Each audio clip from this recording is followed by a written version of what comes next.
Hi friends, welcome to RK tutorial. ఇండియాలోనే largest learning platform అయినటువంటి అకాడమీలో ఏపీపీఎస్సీ టీఎస్పీఎస్సీకి ప్రిపేర్ అవుతున్నటువంటి అభ్యర్థులకు చాలా మంచి అవకాశంగా చెప్పుకోవచ్చు. సో లక్ష్యం పేరుతో 1 year బ్యాచ్ కోర్స్ అయితే స్టార్ట్ కావడం జరిగింది APPSC and TSPSC group 1 and 2కి. ఓకేనా, టాప్ మోస్ట్ ఎడ్యుకేటర్స్ ఉంటారు స్టార్టింగ్ ఫ్రమ్ February 15th. ఓకే, సాధన పేరుతో group 1 and 2 exam through mark టెస్ట్లతో సహా ఉంటుంది ఫ్రెండ్స్. ఇది మనకు February 16న స్టార్ట్ అవుతుంది. SI and constable group 2 test series కూడా మనకు జరుగుతుంది ఫ్రెండ్స్, గమనించాలి. Every Saturday 10 AM Feb 13. ఓకే, 13 నుంచే test 1 general studies and next group 2 prelims test series 2021. So every Sunday and 10 AM February 14th. Test 7 social and cultural history of Andhra Pradesh అయితే మనకు syllabus అయితే cover చేయడం అయితే జరుగుతుంది. Next special class festival on Monday నుంచి అయితే స్టార్ట్ కావడం జరుగుతుంది. అంతేకాకుండా SI marathon classes, SI and constable, next group 2 marathon classes కూడా స్టార్ట్ కావడం జరుగుతుంది friends February 14th and 15th. 2 రోజులు కూడా గమనించాలి. ప్రతి ఒక్కరు కూడా ఎన్రోల్ చేసుకోండి ఫ్రెండ్స్. అంతేకాకుండా ఫ్రీ క్లాసెస్ కోసం మన యొక్క ఫ్రీ కోడ్ ఉంది RK-T10. దీన్ని యూజ్ చేసి మీరు అన్నీ కూడా ఫ్రీ క్లాసెస్ని అన్లాక్ చేయవచ్చు ఫ్రెండ్స్. డైలీ 2020 టెస్ట్ సిరీస్ అయితే జరగడం జరుగుతుంది. సో 8 గంటలకి ప్రతిరోజు సాయంత్రము. ఓకేనా, సో ఫస్ట్ ర్యాంక్ వరకు, సెకండ్ ర్యాంక్ వరకు, థర్డ్ ర్యాంక్ వరకు మంచి గిఫ్ట్ వచ్చేసి అయితే ఇవ్వడం జరుగుతుంది. 1 month ఫ్రీగా కూడా అప్డేట్ చేయడం అయితే జరుగుతుంది. సో ఫ్రీ సబ్స్క్రిప్షన్ కనుక మీరు తీసుకుంటే చాలా అంటే చాలా బెనిఫిట్స్ ఉన్నాయి. ఫుల్ క్లాసెస్ ఉంటాయి. సో 30 to 80 మెంబర్స్ ఎడ్యుకేటర్స్ అయితే మనకు అవైలబుల్గా ఉంటారు. మనకు నచ్చిన వారిని అయితే ఇక్కడ మనం ఫాలో అవ్వచ్చు. ప్లస్లో మనకు కనుక సబ్స్క్రిప్షన్ తీసుకుంటే అన్లిమిటెడ్ క్లాసెస్ ఉంటాయి, ఫుల్ కవరేజ్ ఆఫ్ కోర్సెస్ ఉంటుంది, అన్నీ కూడా ఎవ్రీథింగ్ ఉంటుంది. PDF కూడా మనము ఈజీగా డౌన్లోడ్ చేసుకోవచ్చు ప్రతి దానిలో కూడా. ఓకేనా, వెంటనే సబ్స్క్రిప్షన్ తీసుకోండి ఫ్రెండ్స్. మన యొక్క hi friends, welcome to RK tutorial. Friends, ఈరోజు మనము గ్రామ వార్డు సచివాలయ ఉద్యోగాలకు సంబంధించినటువంటి ఒక లేటెస్ట్ అప్డేట్ అయితే చూద్దాము. సో ఫ్రెండ్స్, మనము ఎస్టర్డే ఒక గ్రామ వార్డు సచివాలయ ఉద్యోగాలకు సంబంధించి ఒక అప్డేట్ అయితే ఇవ్వడము జరిగింది. అంటే రేపు మనకు ఒక సమావేశము నిర్వహించబోతున్నారు. సో ఉద్యోగులకు సంబంధించినటువంటి సర్వీస్ డీటెయిల్స్, ఓకేనా, సర్వీస్ రూల్స్ అయితే ప్రకటించబోతున్నారు అంటూ మనమైతే క్లియర్గా చూడడం అయితే జరిగింది. మరి నిన్న జరిగినటువంటి సమీక్షా సమావేశం గురించిన పూర్తి వివరాలు అయితే మనము చూద్దాము. అంతేకాకుండా మహిళా అభ్యర్థులకు ప్రభుత్వము ఒక తీపి కబురు అయితే చెప్పబోతున్నట్లుగా తెలుస్తుంది. సో దానికి సంబంధించినటువంటి వివరాలు కూడా చూద్దాము. ఎవరు కూడా మధ్యలో స్కిప్ చేయవద్దు, చివరి వరకు చూడండి. సో ఫ్రెండ్స్, ఇక్కడ చూసినట్లయితే మనము చాలా క్లియర్గా ఇవ్వడం అయితే జరిగింది. ఏపీ సచివాలయ సిబ్బందికి సర్వీస్ రూల్స్ మార్చి 30 లోపు అందించాలి, ప్రభుత్వ ముఖ్య కార్యదర్శి అజయ్ జైన్ గారు ప్రకటించడం జరిగింది. ఆంధ్రప్రదేశ్ గ్రామ వార్డు సచివాలయ సిబ్బందికి సర్వీస్ రూల్స్ రూపొందించాలని గ్రామ వార్డు సచివాలయాల ముఖ్య కార్యదర్శి అజయ్ జైన్ తెలిపారు. మార్చి 30 లోపు ఆయా శాఖల సిబ్బందికి సర్వీస్ పుస్తకాలు ప్రారంభించాలని ఆదేశించడం జరిగింది. ఉద్యోగపరమైన ప్రయోజనాలు కూడా అందచేయనున్నారు. సచివాలయ సిబ్బంది సర్వీస్ రూల్స్, సెలవు నియమావళి, ఓకేనా, అంటే సెలవులు ఏ విధంగా ఉంటాయి, మంత్లీ ఎన్ని సెలవులు ఉండాలి, ఓకేనా, కారుణ్య నియామకాలు అంటే ఎవరైనా చనిపోయినట్లయితే ఉద్యోగులు వారి యొక్క కుటుంబ సభ్యులకు ఇచ్చేటువంటి దానినే మనము కారుణ్య నియామకాలు ఉంటాము. మొత్తం యాజ్ యూజువల్గా గవర్నమెంట్ ఉద్యోగులకు ఏ విధంగా బెనిఫిట్స్ ఉంటాయి అవన్నీ కూడా ఇక్కడ వర్తింప చేయబోతున్నట్లుగా తెలుస్తుంది.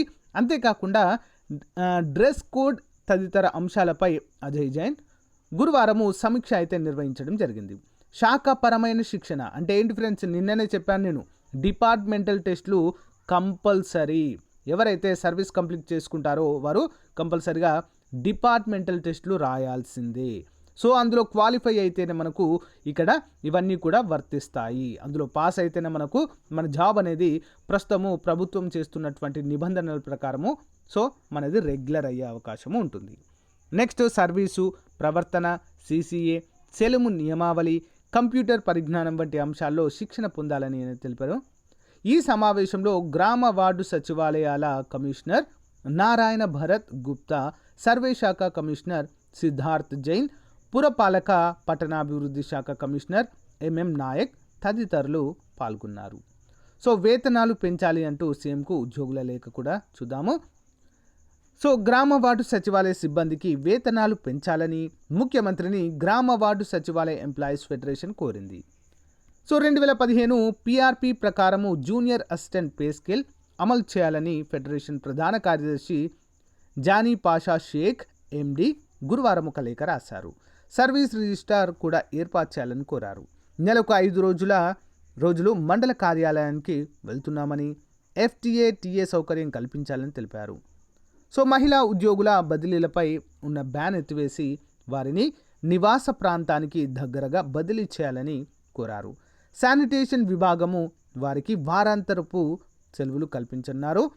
సో కొంతమంది ఉద్యోగులు రోడ్డు ప్రమాదంలో మరణించారని, వారి కుటుంబాలను ఆదుకోవాలని కూడా ఈ సందర్భంగా తెలియచేయడం అయితే జరిగింది. సేమ్ మ్యాటర్ అన్ని పేపర్లలో కూడా రావడం అయితే మనము చూడవచ్చు. ఓకేనా. సో ప్రొవిషన్ కంప్లీట్ అయినటువంటి ఉద్యోగులు కంపల్సరిగా డిపార్ట్మెంటల్ టెస్ట్లు అయితే రాయాలి. ఏపీపీఎస్సీ కండక్ట్ చేస్తుంది.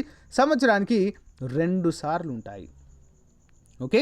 సో ఫ్రెండ్స్, ఇంకొక ముఖ్యమైన అంశం ఏంటి అంటే మహిళా అభ్యర్థులకు చూద్దాము. సో మహిళా ఉద్యోగులకి 5 ప్రత్యేక సెలవులు.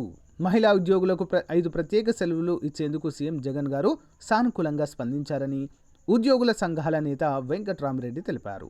గ్రామ వార్డు సచివాలయ సిబ్బందికి వేతనము రిఫండ్, క్లాస్ రద్దుకు సానుకూలంగా స్పందించారని, కారుణ్య నియామకాలకు కూడా సూత్రప్రాయంగా సీఎం గారు స్పందించారని ఈ సందర్భంగా మనకు తెలియచేయడం అయితే జరిగింది.